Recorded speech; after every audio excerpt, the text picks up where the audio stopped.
Ciri-ciri jamaah Islam yang dibangun oleh Hadrat Mirza Ghulam Ahmad, Imam Mahdi, dan Masih Maud alaihi salatu wassalam ini dijelaskan dengan terang dalam Al-Quran dan hadis-hadis Rasulullah Sallallahu Alaihi Wasallam, antara lain seperti berikut. Pendirinya namanya seperti nama Rasulullah Sallallahu Alaihi Wasallam. Menurut hadis riwayat Ahmad bin Hanbal dalam musnadnya, Abu Daud, At-Tirmidzi dari Ibnu Mas'ud, dan Kanzul Umal juz ke-14 nomor 38.655. Berpangkat Nabi dan Rasul berkat mengikuti Nabi besar Muhammad Sallallahu Alaihi Wasallam dan berasal dari umat beliau Sallallahu Alaihi Wasallam. Quran Surah Al-Jumu'ah Surah ke-62 ayat 3-4 dan Quran Surah An-Nisa ayat yang ke-70. Kedua moyangnya dari keturunan Fatimah binti Rasulullah dan keturunan Persia, yaitu kebangsaan sahabat Salman Al-Farisi radhiyallahu ta'ala anhu.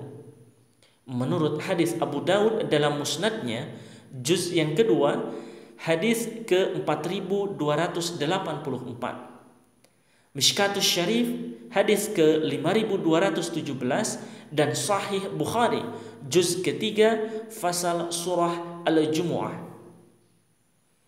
Tempat kebangkitannya berada di sebelah timur Damsyik, yakni Damaskus.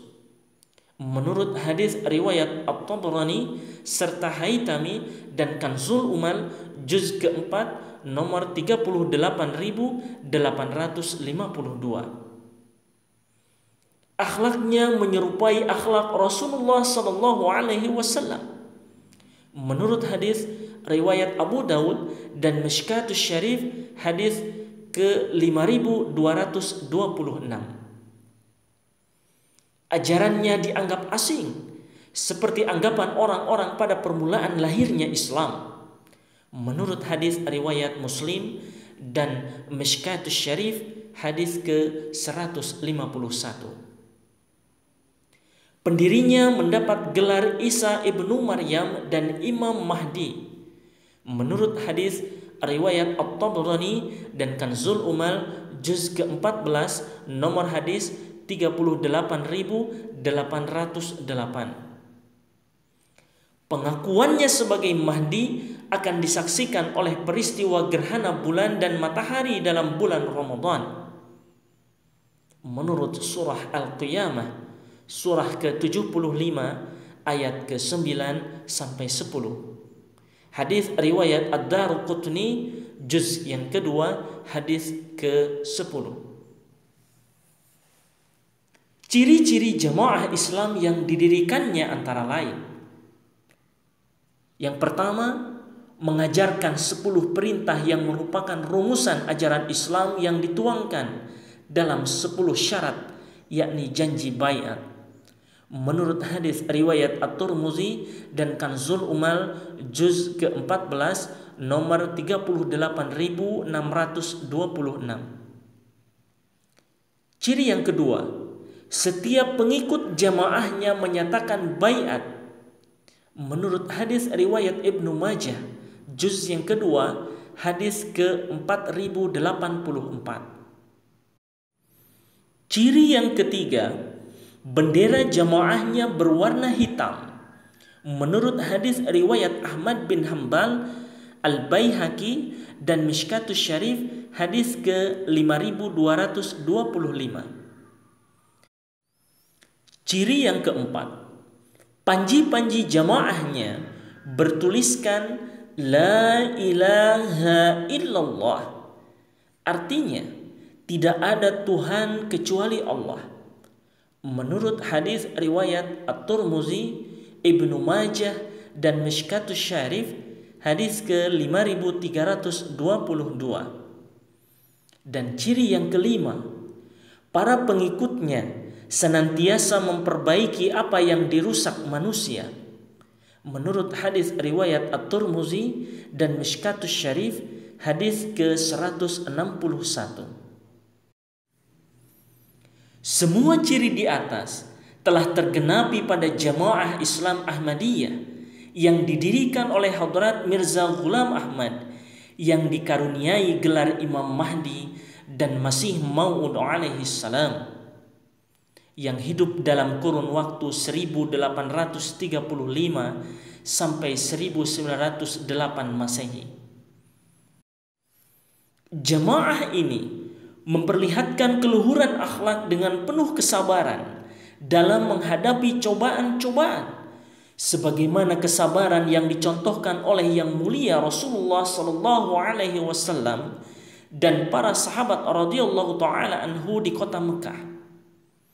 Karena itulah tidak diragukan lagi bahwa jamaah ini adalah ahlus sunnah wal jamaah di zaman sekarang ini. Dan lebih ajaib lagi, jika kita baca kitab Talmud, yaitu kitab kaum Yahudi yang menghimpun hadis-hadis Nabi Musa alaihi salatu wassalam, di sana ada satu nubuatan yang terjemahan Inggrisnya berbunyi, "It is also said, he, the Messiah, shall die, and his kingdom descend to his son and grandson." Artinya, di situ juga dikatakan ia, yakni Al-Masih, akan mati dan kepemimpinannya akan diwariskan kepada putranya dan cucunya. Talmud halaman 37 Ed Joseph Berkeley. Nubuatan ini cocok jika ditujukan kepada Hadrat Mirza Ghulam Ahmad alaihi salatu wassalam sebagai Al-Masih umat Islam, karena beliaulah pendiri kerajaan rohani bernama Jamaah Islam Ahmadiyah di akhir zaman ini. Kemudian setelah beliau wafat, kepemimpinan jamaah beliau diteruskan oleh seorang khalifah melalui suatu pemilihan. Dan di antara para khalifah penerus beliau, terpilihlah putra beliau bernama Hadrat Mirza Bashiruddin Mahmud Ahmad radhiyallahu taala anhu, yang terpilih menjadi khalifah yang kedua. Kemudian melalui pemilihan seperti itu pula, terpilih cucu beliau bernama Hadrat Mirza Nasir Ahmad radhiyallahu taala anhu menjadi khalifah yang ketiga. Kemudian melalui pemilihan seperti itu pula, terpilih cucu beliau lagi bernama Hadrat Mirza Tahir Ahmad rahmatullah alaih menjadi khalifah yang keempat. Dan melalui pemilihan seperti itu pula, terpilih cicit, yakni buyut beliau, Hadrat Mirza Masrur Ahmad ayyadahullahu ta'ala binasrihil aziz, sebagai Khalifatul Masih al-Khamis, pemimpin Jamaah Islam Ahmadiyah yang sekarang. Bahasan dua fitnah besar di zaman ini. Kehadiran Jamaah Islam Ahmadiyah bertujuan untuk menyelamatkan Islam dan kaum muslimin dari berbagai khurafat, bid'ah, dan ancaman fitnahnya Dajjal, Ya'juj wa Ma'juj. Namun sebagian kaum muslimin yang tidak berhati arif akan melakukan protes, seperti tercantum dalam Quran surah yang ke-43 ayat ke-58. Bahkan sebagian ulama yang tidak mau bertabayyun, terdapat catatan, menurut ayat ini, informasi yang disampaikan oleh seorang pendurhaka pun harus diselidiki dengan teliti, yakni tabayyun, tentang benar atau salahnya informasi itu. Apalagi informasi yang disampaikan oleh orang beriman dan berakhlak luhur yang mengemukakan Al-Quran dan hadis Rasulullah Sallallahu Alaihi Wasallam, yakni dalam Quran surah yang ke-49 ayat yang ke-7, dan tidak mau mengadakan penelitian secara ilmiah, akan membenci dan menghasut kaum awam dengan fitnah yang merugikan umat dan mereka sendiri.